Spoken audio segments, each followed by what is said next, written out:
പിതാവിനും പുത്രനും പരിശുദ്ധ റൂഹായിക്കും സ്തുതി. ആദ്യം മുതൽ നമ്മുടെ മേൽ ദൈവകരുണയും മനോഗുണവും എന്നേക്കും ഉണ്ടായിരിക്കട്ടെ. ആമേൻ.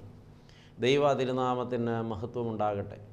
കർത്താവായ യേശുക്രിസ്തുവിൽ ഏറ്റവും വാത്സല്യമുള്ള ദൈവമക്കളെ, ഒരു പ്രാവശ്യം കൂടെ നമ്മുടെ കർത്താവേശു മിശിഹായുടെ പാദപീഠത്തിൽ വന്ന് അവിടുത്തെ തിരുമുമ്പിൽ ഇരുന്ന് തിരുമുഖത്തേക്ക് നോക്കി തിരുവായിൽ നിന്ന് ഒഴുകി വരുന്ന ലാവണ്യം നിറഞ്ഞതായ സ്വർഗീയ വചസ്സുകളെ നമ്മുടെ ഹൃദയങ്ങളിൽ സ്വാംശീകരിപ്പാൻ നമുക്ക് ഭാഗ്യവും സന്ദർഭവും ഒരുക്കിത്തന്ന നല്ലവനായ കർത്താവിന് നന്ദി പറയാം.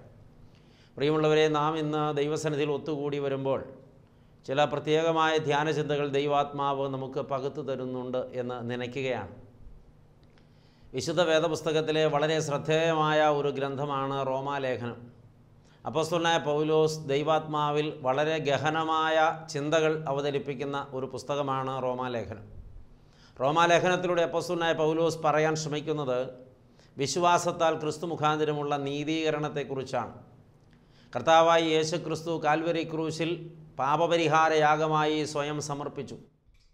യേശു ക്രിസ്തു തന്നെ യാഗമായി സമർപ്പിച്ചത് ലോകം മുഴുവനിലുമുള്ള സകല പാപികളുടെയും പാപപരിഹാരത്തിനും മോചനത്തിനും രക്ഷയ്ക്കും വേണ്ടിയാകുന്നു. അതിന് ജാതിയോ മതമോ വർഗമോ വർണ്ണമോ ദേശമോ കാലമോ ഭാഷയോ ഒന്നും തടസ്സമാകുന്നില്ല. കർത്താവ് ക്രൂശിൽ മരിച്ചത് കേവലം ഒരു മതവിഭാഗത്തിലെ ആളുകളെ രക്ഷിച്ച് സ്വർഗത്തിൽ കൊണ്ടുപോകാൻ വേണ്ടി അല്ല. അവിടെയാണ് വേദപുസ്തകത്തിൻ്റെ സാർവത്രികത വെളിപ്പെട്ടു വരുന്നത്.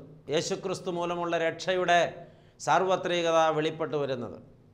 എന്നാൽ യേശുക്രിസ്തുവിൻ്റെ കാൽവരി യാഗത്തോടെ ഉടമ്പടി വയ്ക്കുകയും യേശുക്രിസ്തുവിൽ വിശ്വസിക്കുകയും യേശുക്രിസ്തുവിന് ജീവിതം സമർപ്പിക്കുകയും ചെയ്യുന്ന സകലരും യേശുക്രിസ്തുവിലുള്ള വിശ്വാസം മുഖാന്തിരം നീതീകരണം പ്രാപിക്കുന്നു, പാപമോചനം പ്രാപിക്കുന്നു, വിടുതൽ പ്രാപിക്കുന്നു, രക്ഷ പ്രാപിക്കുന്നു എന്നാണ് അപ്പോസ്തലനായ പൗലോസ് കാര്യകാരണ സഹിതം ഈ ലേഖനത്തിൽ അടിവരയിട്ട് പഠിപ്പിക്കുന്നത്.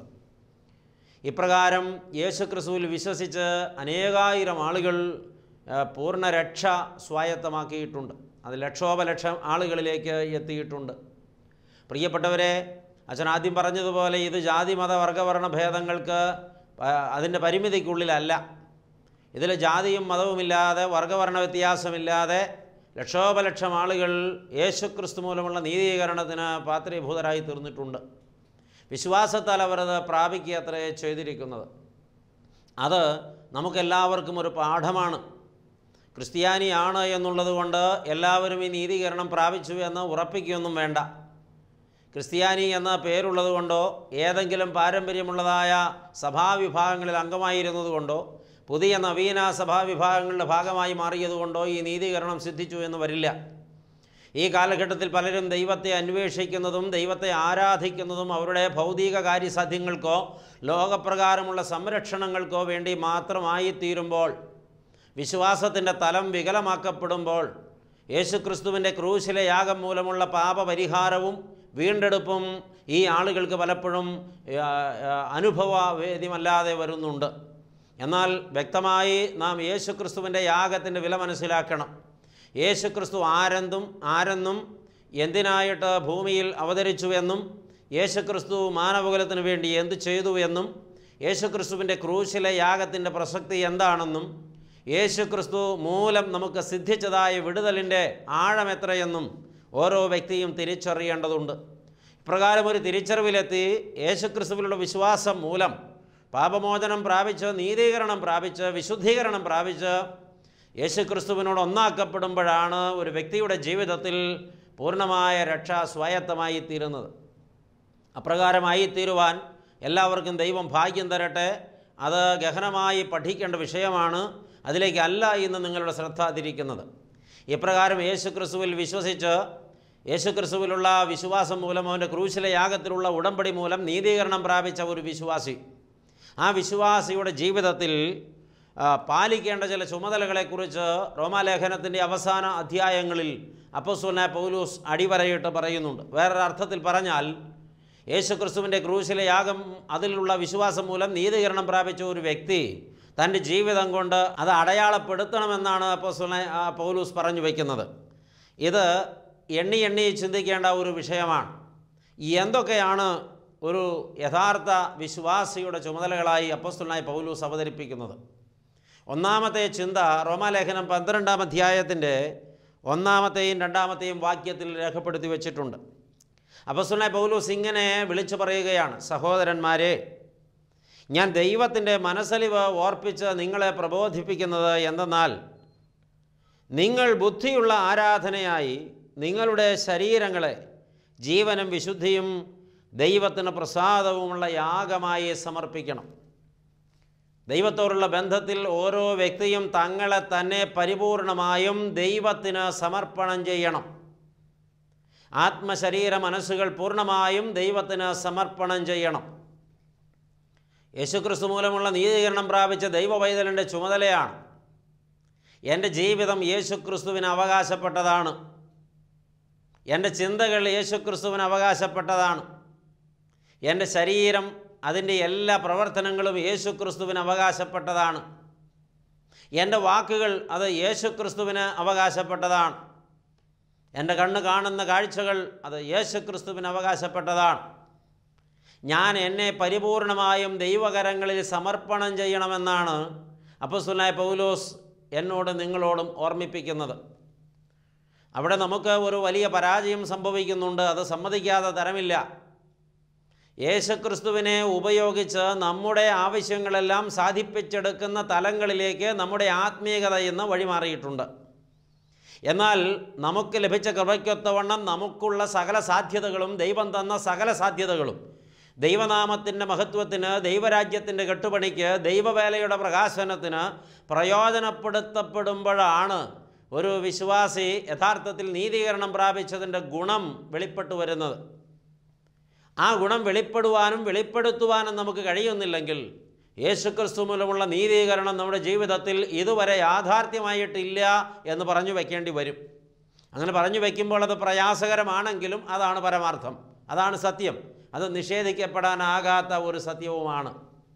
പ്രിയപ്പെട്ടവരെ, ക്രിസ്തീയ ജീവിതം വലിയ വില കൊടുക്കേണ്ട ഒരു ജീവിതമാണ്. പലരും നനച്ചു വച്ചിരിക്കുന്നത് ക്രിസ്തീയ ജീവിതം ലാഭകരമായ ഒരു പ്രൊജക്റ്റാണെന്നാണ്, അല്ലെങ്കിൽ ഒരു പദ്ധതിയാണെന്നാണ്. അല്ല, അതൊരുപാട് നഷ്ടം സഹിക്കേണ്ടതും, നഷ്ടങ്ങളിലൂടെ, ക്ലേശങ്ങളിലൂടെ, സ്വയപരിത്യാഗത്തിലൂടെ, അത്യന്തം വേദനകളിലൂടെ പ്രയാണം ചെയ്ത് പരിപൂർണതയുടെ പരമാനന്ദത്തിലെത്തേണ്ട ഒരു യാത്രയാണ് ക്രിസ്തീയ ജീവിതം. എത്ര പേര് ഇതേക്കുറിച്ച് ബോധവാന്മാരാണ് എന്നുള്ളത് നമ്മൾ ഇനിയും പരിശോധിക്കേണ്ട ഒരു വിഷയമാണ്. പ്രിയപ്പെട്ടവരെ, ആ രണ്ടാമത്തെ വാക്യത്തിൽ അപ്പോസ്തലനായ പൗലോസ് പറയുന്നുണ്ട്, ഈ ലോകത്തിന് അനുരൂപമാകാതെ നന്മയും പ്രസാദവും പൂർണ്ണതയുമുള്ള ദൈവഹിതം ഇന്നതെന്ന് തിരിച്ചറിയേണ്ടതിന് മനസ്സ് പുതുക്കി രൂപാന്തരപ്പെടുവീൻ എന്ന്. അപ്പോൾ ഈ ലോകത്തിന് അനുരൂപമാകരുത് ഒരു ദൈവപൈതൽ. ഈ ലോകത്തിന് അനുരൂപമായി ജീവിക്കുന്ന ഒരു വ്യക്തിക്ക് ദൈവത്തിന് സമ്പൂർണ്ണ സമർപ്പണം സാധ്യമാകയില്ല. നിർഭാഗ്യാവശാൽ നമ്മുടെയൊക്കെ ജീവിതം ഈ ലോകത്തിന് അനുരൂപമായി ഇതിൻ്റെ കെട്ടുപാടുകളിലും ഇതിൻ്റെ ചുറ്റുപാടുകളിലും ബന്ധിക്കപ്പെട്ട് കിടക്കുന്നുവല്ലോ. നാം നമ്മുടെ ജീവിതത്തെ ഒന്ന് പുനഃപരിശോധിക്കേണ്ടതാണ്. നമ്മുടെ കാഴ്ചപ്പാടുകളെ ഒന്ന് മാറ്റേണ്ടതാണ്. അത് മാറ്റാൻ നമുക്ക് കഴിയണമെങ്കിൽ യേശുക്രിസ്തു മൂലമുള്ള നീതീകരണം നമ്മൾക്ക് അനുഭവമായി എന്ന് ബോധ്യപ്പെടണം. ആ ബോധ്യം വന്ന ഒരാൾക്ക് പ്രത്യേകിച്ചൊന്നും ചെയ്യണ്ട, ജീവിതം പൂർണ്ണമായും ദൈവത്തിൻ്റെ പദ്ധതിക്ക് സമർപ്പിതമായിരിക്കും. ഇപ്രകാരം ഒരു സമർപ്പണത്തിന് തയ്യാറായപ്പോഴാണ് അപ്പോസ്തലനായ പത്രോസും സഹോദരനായ അന്ത്രയോസും വള്ളവും വലയും ഉപേക്ഷിച്ച് കർത്താവിന് വേണ്ടി ഇറങ്ങിത്തിരിച്ചത്. പിന്നെ അവർ പിറകോട്ട് തിരിഞ്ഞു നോക്കിയിട്ടില്ല. എന്നാൽ സാഹചര്യവശാൽ സമ്മർദ്ദം മുറുകിയപ്പോൾ പത്രോസ് അപ്പോസ്തലൻ ഒരിക്കൽ വള്ളവും വലയും തിരിച്ചെടുത്ത് മീൻ പിടിക്കാൻ പോയി എന്ന് വേദപുസ്തകം നമ്മെ പഠിപ്പിക്കുന്നുണ്ട്. എന്നാൽ ആ പിന്മാറ്റ വേളയിൽ പിന്തുടർന്നെത്തി അവനെ പിടികൂടിയവനാണ് യേശു. അത്രമാത്രം സ്നേഹമുണ്ട് കർത്താവിന്. വിളിച്ച നാളിലെ പറഞ്ഞിട്ടുണ്ട്, നീ ഇനി മത്സ്യം പിടിക്കേണ്ട, ഞാൻ നിന്നെ മനുഷ്യരെ പിടിക്കുന്നവരാക്കും. തൻ്റെ വിളിയും നിയോഗവും നിമിഷ നേരത്തേക്കെങ്കിലും സാഹചര്യത്തിൻ്റെ സമ്മർദ്ദം കൊണ്ട് വിസ്മരിച്ചു പോയവനാണ് പത്രോസ് അപ്പോസ്തലൻ. അവൻ്റെ സഖികളായിരുന്ന മറ്റ് ശിഷ്യന്മാരും ആ വാക്കിനോട് ചേർന്ന് ചിന്തിച്ചു പോയി. എന്നാൽ കർത്താവ് പറയുന്നു, നീ എനിക്കുള്ളവൻ, നിൻ്റെ അധ്വാനം എനിക്കുള്ളത്, നിൻ്റെ പരിശ്രമം എനിക്കുള്ളത്, നിൻ്റെ എല്ലാ വേലകളും എനിക്കുള്ളത്, എൻ്റെ രാജ്യത്തിൻ്റെ പ്രകാശനത്തിനും കെട്ടുപണിക്കും വേണ്ടിയുള്ളത്. നീ നിൻ്റെ സകല സാധ്യതകളും കഴിവുകളും ബലവും എനിക്ക് വേണ്ടി സമർപ്പണം ചെയ്യുക. സബദി മക്കളായ യാക്കോബും യോഹന്നാനും കർത്താവ് വിളിച്ചപ്പോൾ അവരുടെ ഉപജീവന മാർഗം വിട്ട് കർത്താവിനെ പിന്തുടർന്നു. ചുങ്കസ്ഥലത്ത് ചുങ്കം പിരിച്ചുകൊണ്ടിരുന്ന ലേവി എന്ന മത്തായി യേശുവിൻ്റെ വിളി കേട്ടപ്പോൾ അവൻ്റെ ലാഭം ഉപേക്ഷിച്ച് യേശുവിനെ പിന്തുടർന്നു. പിന്നെ അവർ പരിശ്രമിച്ചത് മുഴുവനും കർത്താവിന് വേണ്ടിയായിരുന്നു. അതവർക്ക് ലാഭകരമായി തീർന്നു. മരത്തിൻ്റെ മുകളിൽ കയറിയിരുന്ന് യേശുവിനെ കാണാൻ ആശിച്ച സക്കായി യേശു അവൻ്റെ വീട്ടിൽ അത്താഴമുണ്ട്, താമസിക്കുമെന്ന് പറഞ്ഞപ്പോൾ ജനം പ്രതികരിക്കുന്നത് വളരെ തെറ്റായ വിധത്തിലാണെന്നും ഒരുപക്ഷെ തൻ്റെ ആഗ്രഹം നടക്കില്ല എന്നും ബോധ്യപ്പെട്ടപ്പോൾ പെരുവഴിയിൽ വെച്ച് അവൻ ചില തീരുമാനങ്ങളെടുത്തു. ലോകത്തോട് അനുരൂപമായിരിക്കുന്ന ഒരു മനുഷ്യന് ദൈവത്തിനു വേണ്ടി സമർപ്പിതനാകാൻ കഴിയില്ല. വേറൊരർത്ഥത്തിൽ പറഞ്ഞാൽ എന്തുകൊണ്ട് ഒരാൾക്ക് ദൈവത്തിനു വേണ്ടി പരിപൂർണമായി സമർപ്പിതനാകാൻ കഴിയുന്നില്ല? ഉത്തരം, ലോകത്തിന് അനുരൂപമായി ജീവിക്കുന്നത് കൊണ്ട് തന്നെ. ഈ ലോകം നമ്മളെ വല്ലാതെ ബാധിക്കുന്നുവല്ലോ പ്രിയപ്പെട്ടവരെ. ഈ ലോകത്തിൻ്റെ സുഖവും ലോകത്തിൻ്റെ സമ്പത്തും ലോകത്തിൻ്റെ ആഡംബരങ്ങളും ലോകത്തിൻ്റെ വരും വരായികകളും സഹജീവികളായ മറ്റുള്ളവരുമായി തുലനം ചെയ്ത് നമ്മുടെ ജീവിതത്തിൻ്റെ സ്റ്റാറ്റസും സ്റ്റേജുമൊക്കെ നിർണ്ണയിക്കുന്ന നമ്മുടെ ഉള്ളിൽ ഒളിപ്പിച്ചു വെച്ച അഹന്തയും നമ്മളറിയാതെ നമ്മളെ ദൈവപദ്ധതിയിൽ നിന്ന് അന്യരാക്കി തീർക്കുന്നുണ്ട്.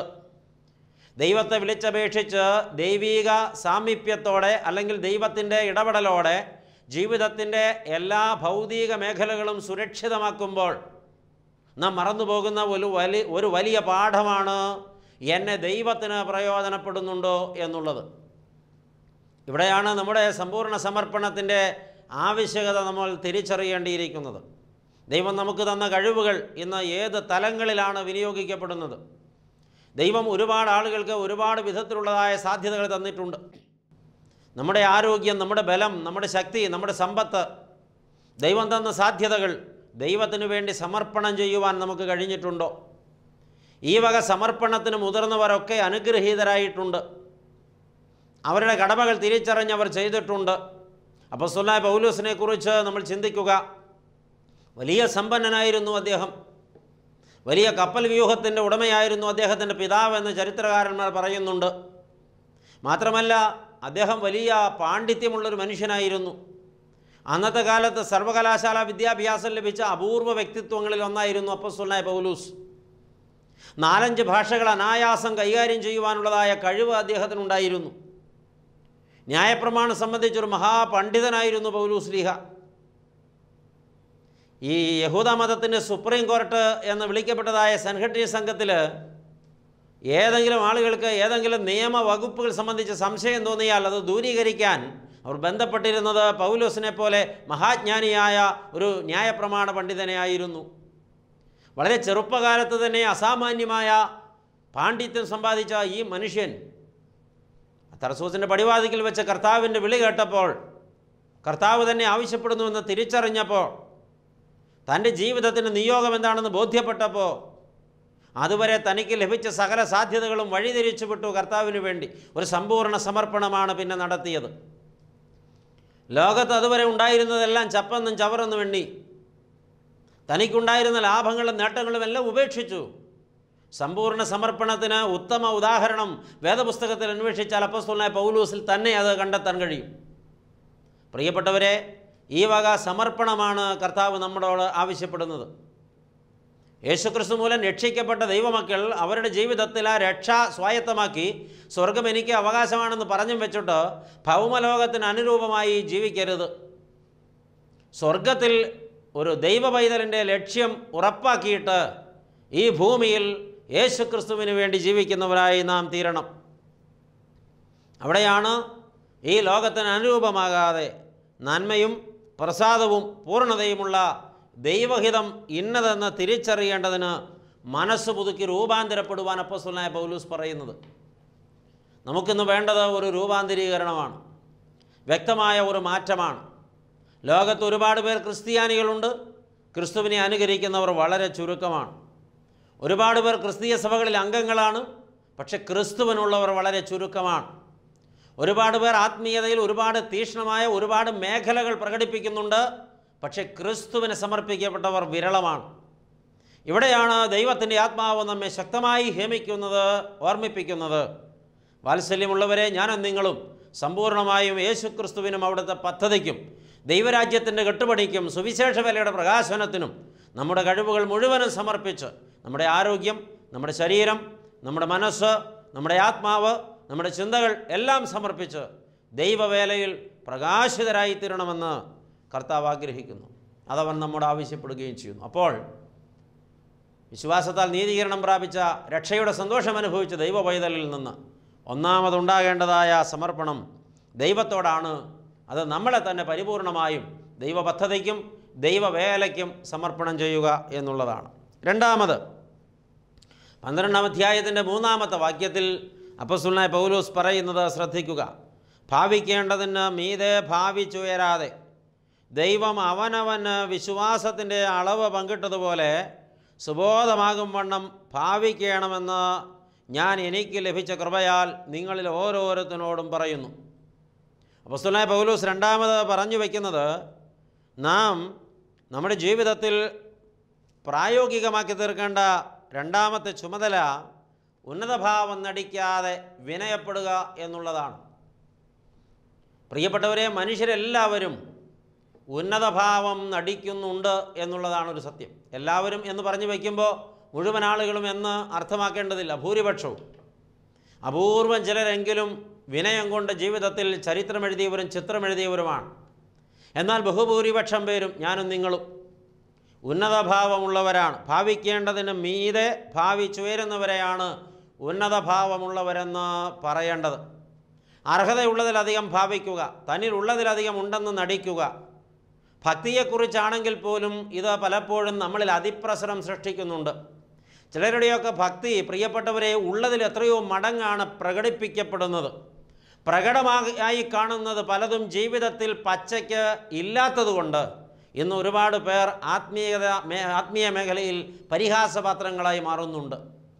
ഈ രീതിയിൽ ചിന്തിക്കുമ്പോൾ അർഹമല്ലാത്തത് പ്രകടിപ്പിക്കുന്ന ആളുകളുടെ പ്രകടനത്തിൽ വന്നതായ ഈ വൈകല്യം കൊണ്ട് മാത്രം ഒരുപാട് ആളുകൾ യേശുക്രിസ്തുവിനെതിരായി തീരുവാനോ സഭയ്ക്കെതിരായി തീരുവാനോ വിശ്വാസത്തെ ചോദ്യം ചെയ്യുവാനോ വിട്ടുപോകുവാനോ ഇടവന്നിട്ടുണ്ട്.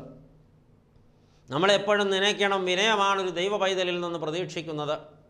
യേശുക്രിസ്തുവിലുള്ള വിശ്വാസം മൂലം നീതീകരിക്കപ്പെട്ട ഒരു ദൈവ പൈതലിൻ്റെ ജീവിതത്തിൽ എപ്പോഴും വിനയമാണ് പ്രതീക്ഷിക്കുന്നത്. നാം ദൈവത്തിൻ്റെ കൃപയ്ക്ക് ഒത്തവണ്ണം വിനയപ്പെട്ടിരിക്കണം. എൻ്റെ യോഗ്യതയല്ല എന്നെ ഈ നീതീകരണത്തിന് അർഹനാക്കിയത്, എൻ്റെ വിശുദ്ധ ജീവിതമല്ല, ഞാൻ നന്മയായി ജീവിച്ചതുകൊണ്ടല്ല, തെറ്റ് ചെയ്യാതെ ജീവിച്ചതുകൊണ്ടല്ല.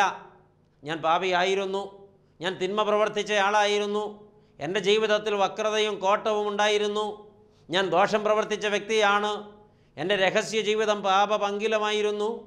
എന്നാൽ എൻ്റെ പാപാവസ്ഥയിൽ എന്നെ കൈവിട്ട് കളയാതെ ഈ പാപിയുടെ മേൽ ദൈവം ചൊരിയുന്ന അനന്ത സ്നേഹമായ കൃപ മുഖാന്തിരം എൻ്റെ ജീവിതത്തിലേക്ക് അവിടുത്തെ സ്നേഹം ഇറങ്ങി വന്നിട്ട് അർഹതയില്ലാത്ത എനിക്ക് എൻ്റെ ദൈവം അനുവദിച്ചു തന്നതാണ് ഈ രക്ഷയും നീതീകരണവുമെന്ന് എൻ്റെ ഹൃദയത്തിൽ ഞാൻ ബോധ്യപ്പെട്ടിട്ട്, എൻ്റെ ദൈവമേ, എനിക്ക് ഭാവിക്കാൻ ഒന്നുമില്ല, ഞാൻ അഹങ്കരിക്കാൻ ഒന്നുമില്ല, എൻ്റെ ജീവിതത്തിൽ എനിക്ക് ഈ വക ഒരവകാശവാദവും പറയാനില്ല, അർഹതയില്ലാത്തിടത്ത് ചൊരിയപ്പെടുന്ന അവിടുത്തെ അനന്ത സ്നേഹമാകുന്ന കൃപ മുഖാന്തിരം അർഹതയില്ലാത്ത പാപിയായ ഞാൻ പരിശുദ്ധനായ ദൈവമേ അവിടുത്തെ കാൽവരിയിലെ യാഗം മുഖാന്തിരം എൻ്റെ പാപത്തിൽ നിന്ന് മോചനം പ്രാപിച്ച് രക്ഷ സ്വായത്തമാക്കി തീർത്തു എന്നല്ലാതെ, കർത്താവെ അതെനിക്ക് അവകാശമായി തീർന്നു എന്നല്ലാതെ, അവകാശപ്പെടാൻ അഹങ്കരിക്കാൻ എൻ്റെ ജീവിതത്തിൽ ഒന്നുമില്ല നാഥ എന്ന് നാൾതോറും ദൈവമുമ്പിൽ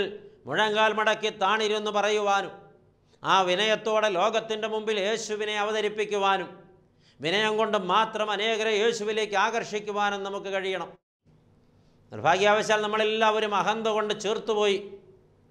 ആത്മീക നിഗളമാണ് ഈ കാലഘട്ടത്തിലെ ഏറ്റവും വലിയ അപകടം. ഒരുപാട് ആളുകളുടെ അവകാശവാദങ്ങൾ കൊണ്ട് ആത്മീയ മേഖലയെ വളരെ വികൃതമാക്കുകയാണ്. ഇന്ന് പലരും അവകാശപ്പെടുന്നു തങ്ങൾ ദൈവത്തെക്കാളും വലിയവരാണെന്ന്. ചിലരെങ്കിലും പറയുന്നു ദൈവം ഈ കാലഘട്ടത്തിൽ ഞാൻ പറയുന്നത് അനുസരിക്കുന്നയാളാണെന്ന്. ദൈവത്തോട് വിളിച്ച് കൽപ്പിക്കുകയാണ് ഈ കാലഘട്ടത്തിൽ പലരും ചെയ്യുന്നത്. ചില ആളുകളുടെയൊക്കെ പ്രാർത്ഥനയും പ്രകടനവും കാണുമ്പോൾ വലിയ ഭാരവും വേദനയും തോന്നാറുണ്ട്. സത്യത്തിൽ അവർ ദൈവത്തെ ഒരു പ്രാവശ്യമെങ്കിലും കണ്ടുമുട്ടിയെങ്കിൽ, ഒരിക്കലെങ്കിലും ആ ദൈവത്തിൻ്റെ വിശാലത അവർക്ക് ബോധ്യപ്പെട്ടെങ്കിൽ, ദൈവം ഇപ്പോഴും അവരുടെ അനുകമ്പ കാണിക്കുന്നത് അവർക്ക് മനസ്സിലാക്കുവാൻ കഴിഞ്ഞെങ്കിൽ, ഈ അവകാശവാദങ്ങളൊന്നും അവരിൽ നിന്ന് പുറപ്പെടുകയില്ലായിരുന്നു. പ്രകടനങ്ങളാണ് ഇന്നിൻ്റെ ഏറ്റവും വലിയ ഒരു അപകടം. ആത്മീയത പ്രകടനങ്ങളിലല്ല വെളിപ്പെട്ട് വരേണ്ടത് പ്രിയപ്പെട്ടവരെ. അത് വിനയപൂർവമായ താണിരിപ്പിൽ ശാന്തമായ നിലപാടുകളിലൂടെ വെളിപ്പെട്ട് വരണം. കർത്താവ് അതൊക്കെ തന്നെയാണ് നമ്മിൽ നിന്ന് പ്രതീക്ഷിക്കുന്നതും ആഗ്രഹിക്കുന്നതും. ആ നിലകളിലേക്കാണ് നമ്മുടെയൊക്കെ ജീവിതത്തെ നാം പറിച്ചു മാറ്റി നടേണ്ടത്. നാം നമ്മുടെ ജീവിതത്തിൽ വ്യക്തമായ പുതുക്കം പ്രാപിക്കണം, വിശുദ്ധീകരണം പ്രാപിക്കണം. അതിന് വിനയം പഠിക്കുവാൻ നമുക്ക് സാധ്യമാകണം. ദൈവസന്നിധിയിൽ താഴുവാൻ കഴിയണം. ഒരു മനുഷ്യൻ്റെ ജീവിതത്തിൽ ഏറ്റവും വലിയ അപകടമാണ് അഹന്ത. ഒരു മനുഷ്യൻ സ്വയം ദൈവമാക്കുമ്പോഴാണ് അവൻ അഹങ്കാരിയാകുന്നത്. അല്ലെങ്കിൽ അഹങ്കാരി സ്വയം ദൈവമായി പ്രഖ്യാപിക്കുകയത്രേ ചെയ്യുന്നത്. ഞാനെന്ന ഭാവമോ ഉന്നത ഭാവമോ ഒരു വ്യക്തിയിൽ കുടികൂടിയാൽ പിന്നെ ആ വ്യക്തിക്ക് ദൈവത്തെ ബന്ധപ്പെടാനായിട്ട് സാധിക്കില്ല. ആ വ്യക്തി ദൈവത്തെ ആരാധിക്കുന്നുവെന്ന് അവകാശപ്പെട്ടാൽ ആരാധിക്കുന്നത് ആ ആളെ തന്നെയായിരിക്കും. ദൈവമേ എന്ന് വിളിക്കുന്നതും എല്ലാ കാര്യത്തിലും പുകഴ്ത്തുന്നതും സ്വയമായിരിക്കും. അതുകൊണ്ട് പ്രിയപ്പെട്ടവരെ, ഇന്ന് അപ്പോസ്തലനായ പൗലോസിലൂടെ ദൈവാത്മാവ് എന്നോട് നിങ്ങളോടും ഉപദേശിക്കുന്നു, നിങ്ങൾ ഉന്നത ഭാവം വെടിയുക, വിനയമുള്ളവരാവുക. നിങ്ങൾ ശുശ്രൂഷിക്കുന്ന സഭയിൽ, നിങ്ങൾ ബന്ധപ്പെട്ട് നിൽക്കുന്ന ആരാധനാ ഘട്ടങ്ങളിൽ, ഇടങ്ങളിൽ, നിങ്ങൾ കണ്ടുമുട്ടുന്ന വ്യക്തികളുടെ മുൻപിൽ, നിങ്ങളുമായി ബന്ധപ്പെടുന്ന ആളുകളുടെ മുൻപിൽ നിങ്ങൾ വിനയം പഠിക്കുക. നിങ്ങളെല്ലാവരോടും വളരെ താഴ്മയോടെ പെരുമാറുക. ഈ താഴ്മയും വിനയവും നമ്മുടെ ജീവിതത്തിൻ്റെ ഭാഗമായി മാറുമ്പോൾ തീർച്ചയായിട്ടും പ്രിയപ്പെട്ടവരെ, വിശ്വാസത്താൽ നമുക്ക് ലഭിച്ചതായ നീതീകരണം അടയാളപ്പെടുത്തപ്പെടുകയത്രേ ചെയ്യുന്നത്. എന്നുവെച്ചാൽ ഈ നീതീകരണത്തിൻ്റെ ഒരു പ്രധാനപ്പെട്ട ഭാഗമാണ് അഹന്ത മാറുക എന്നുള്ളത്, ഞാനെന്ന ഭാവം മാറുക എന്നുള്ളത്, മത്സര മനോഭാവം മാറുക എന്നുള്ളത്. എന്നാൽ ഇന്ന് എല്ലാ ആത്മീയ മേഖലകളിലും വലിയ കൊടിയ മത്സരങ്ങൾ നടക്കുകയാണ്. സ്ഥാനമാനങ്ങൾക്ക് വേണ്ടിയുള്ള മത്സരങ്ങൾ, അധികാരത്തിന് വേണ്ടിയുള്ള മത്സരങ്ങൾ. ഉന്നതഭാവം പൂണ്ട മനുഷ്യൻ തികച്ചും അക്രമിയെപ്പോലെ, പ്രിയപ്പെട്ടവരെ തന്ത്രജ്ഞരായ ആളുകളെപ്പോലെ പെരുമാറുകയാണ്. മറ്റുള്ളവരെ ചവിട്ടി താഴ്ത്തുവാൻ, അവരെ ഇകഴ്ത്തുവാൻ, അവരുടെ സൽപ്പേര് കളങ്കപ്പെടുത്തുവാൻ, അവർക്ക് ലഭിക്കേണ്ടതായ പിന്തുണ ഇല്ലാതെയാക്കുവാൻ, അപവാദ പ്രചരണങ്ങളുടെ കെട്ടുകൾ അഴിച്ചു വിട്ടുകൊണ്ട് അനേകം ആളുകളുടെ ജീവിതത്തിൽ തീ കോരിയിട്ട് അപമാനം വിതച്ച് ഇന്ന് ഒരുപാട് ആളുകൾ ആത്മീയതയിൽ അട്ടഹസിക്കുന്നു. നാം പരിശോധിക്കേണ്ടതാണ്. യഥാർത്ഥ രക്ഷയുടെ സന്തോഷം അനുഭവിക്കുന്ന ഒരു ദൈവ പൈതലിൻ്റെ ജീവിതത്തിൽ ഒരിക്കലും ഈ വക ഒരു നിലപാട് പ്രകടിപ്പിക്കാൻ കഴിയില്ല. നാം നമ്മുടെ ജീവിതത്തെ തൂക്കി നോക്കണം. നമ്മുടെ കുടുംബജീവിതം മുതൽ അത് പരിശോധിക്കണം. നമ്മുടെ അഹങ്കാരമാണ് എല്ലായിടത്തും വെളിപ്പെട്ട് വരുന്നതെങ്കിൽ, ഞാനെന്ന ഭാവമാണ് എല്ലായിടത്തും അടിച്ചേൽപ്പിക്കാൻ ശ്രമിക്കുന്നതെങ്കിൽ, എല്ലായിടത്തും കലഹമുണ്ടാകുവാൻ ഇത് കാരണമായി തീരുന്നുവെങ്കിൽ, എല്ലായിടത്തും സമാധാനക്കേടുണ്ടാകുവാൻ നമ്മുടെ നിലപാട് കാരണമായി തീരുന്നുവെങ്കിൽ, നാം നമ്മെ പുനഃപരിശോധിക്കേണ്ടിയിരിക്കുന്നു. ദൈവത്തിൻ്റെ ആത്മാവി പറഞ്ഞു വയ്ക്കുന്ന ചിന്തകൾ നമ്മുടെ ജീവിതത്തെ നന്നായിട്ട് സ്വാധീനിക്കട്ടെ പ്രിയപ്പെട്ടവരെ. ഇന്ന് 2 ചിന്തകളാണ് ദൈവാത്മാവ് നമ്മളോട് പറഞ്ഞത്. അതേ വിശ്വാസത്താൽ നീതീകരണം പ്രാപിച്ച് രക്ഷിക്കപ്പെട്ട ദൈവ പൈതലിൻ്റെ ജീവിതത്തിൽ ഉണ്ടായിരിക്കേണ്ട ചുമതലകളിൽ ചിലത്. ഒന്നാമത്, ഞാനും നിങ്ങളും പരിപൂർണമായും ദൈവത്തിന് സമർപ്പിക്കപ്പെടണം. നമ്മുടെ ചിന്തകളും നമ്മുടെ ശരീരവും നമ്മുടെ ആത്മാവും നമ്മുടെ മനസ്സും പൂർണ്ണമായും ദൈവത്തിനും ദൈവപദ്ധതിക്കും സമർപ്പിക്കപ്പെടണം. ലോകത്തിന് അനുരൂപമായിട്ടല്ല, ദൈവത്തിനും ദൈവവചനത്തിനും അനുരൂപമായി ജീവിക്കണം. രണ്ടാമത്, നമ്മുടെ അഹന്തയും ഉന്നതഭാവവും പൂർണ്ണമായും വെടിഞ്ഞ് വിനയം ധരിച്ച് കർത്താവിന് വേണ്ടി നാം സമർപ്പിതരായിത്തീരണം. ഈ വക ഒരു സമർപ്പണത്തിലേക്ക് ദൈവത്തിന് വേണ്ടി നാം ഏൽപ്പിച്ചു കൊടുക്കുമ്പോൾ, വിനയപ്പെടുമ്പോൾ, നമ്മൾ മുഖാന്തിരം ദൈവനാമം മഹത്വപ്പെടുവാനിടവരും. നാം യഥാർത്ഥത്തിൽ നീതീകരിക്കപ്പെട്ടവരാണെന്ന് ദൈവം മുമ്പിൽ വെളിപ്പെട്ട് വരികയും ലോകമത് സമ്മതിക്കുകയും ചെയ്യും. വിശ്വാസത്താൽ നീതീകരിക്കപ്പെട്ടവരുടെ ജീവിതത്തിൽ കണ്ടെത്തേണ്ട മറ്റു ചില യോഗ്യതകളെക്കുറിച്ച് തുടർന്ന് അടുത്ത സന്ദേശത്തിൽ പങ്കിട്ടുകൊള്ളാം. ദൈവം അനുഗ്രഹിക്കട്ടെ. ഇപ്പോൾ നമുക്ക് പ്രാർത്ഥിക്കാം. സ്നേഹവാനായ ദൈവമേ, വാഴ്ത്തപ്പെട്ട കർത്താവേ, അനുഗ്രഹീതമായ ഈ നല്ല സമയത്തിനായി ഞങ്ങൾ അങ്ങയെ സ്തുതിക്കുന്നു. കർത്താവായ ദൈവമേ, പാദപീഠത്തിൽ അവിടുത്തെ മക്കളെ വിളിച്ചിരുത്തിയിട്ട് വളരെ മധുരമായി, മനോഹരമായി, എന്നാൽ വളരെ ആഴമായി, വളരെ ശക്തമായി ഒരിക്കൽ കൂടെ ഞങ്ങളോട് ഇടപെട്ടുവല്ലോ. നന്ദി ദൈവമേ. വിശ്വാസത്താൽ നീതീകരണം പ്രാപിച്ച് രക്ഷിക്കപ്പെട്ട ഒരു ദൈവ പൈതലിൻ്റെ ജീവിതത്തിൽ ഉണ്ടായിരിക്കേണ്ടതായ അപ്പോസ്തലനായ പൗലോസ് ഉപദേശിക്കുന്നതായ യോഗ്യതകളാണല്ലോ ഞങ്ങൾ പരിശോധിച്ചത്. ദൈവമേ, സമ്പൂർണ്ണ സമർപ്പണത്തിലെത്തുവാൻ കഴിഞ്ഞിട്ടില്ല. ഞങ്ങളുടെ തെറ്റ് സമ്മതിക്കുന്നു, ഏറ്റുപറയുന്നു. കർത്താവെ, ഉന്നതഭാവം പിടിഞ്ഞ് വിനയപ്പെടാൻ കഴിഞ്ഞിട്ടില്ല. ഞങ്ങളുടെ തെറ്റ് സമ്മതിക്കുന്നു, ഞങ്ങൾ സമർപ്പണം ചെയ്യുന്നു. ഇന്ന് കേട്ട ദൂത് ജീവിതത്തിൽ ഏറ്റെടുക്കുവാൻ, ദൈവമേ, ഞങ്ങളെ തന്നെ അവിടുത്തെ പദ്ധതിക്ക് സമർപ്പിക്കുവാൻ, അഹന്ത വെടിഞ്ഞ് വിനയപ്പെടുവാൻ, വിനയത്തിലൂടെ തിരുമുമ്പിൽ ഞങ്ങളുടെ വിശുദ്ധീകരണവും യോഗ്യതയും ദൈവമേ അങ്ങയെ ബോധ്യപ്പെടുത്തുവാൻ, ഞങ്ങളുടെ ജീവിതത്തിലൊരു വ്യക്തമായ മാറ്റവും രൂപാന്തരവും സംഭവിപ്പാൻ ഇന്ന് ഞങ്ങൾ തിരുസന്നിധിയിൽ ഇരുന്നതും കേട്ടതും മുഖാന്തരമാക്കണമേ. ഞങ്ങളെ വിനയപൂർവ്വം പാദപീഠത്തിൽ സമർപ്പിക്കുന്നു നാഥ. അവിടുന്ന് മഹത്വമെടുക്കുമാറാകണം. ഞങ്ങൾ നിനക്കും നിൻ്റെ പിതാവിനും പരിശുദ്ധാത്മാവിനും സ്തുതിയും സ്തോത്രവും സമർപ്പിക്കുന്നു, ഇപ്പോഴും എപ്പോഴും എന്നേക്കും തന്നെ. ആമേൻ.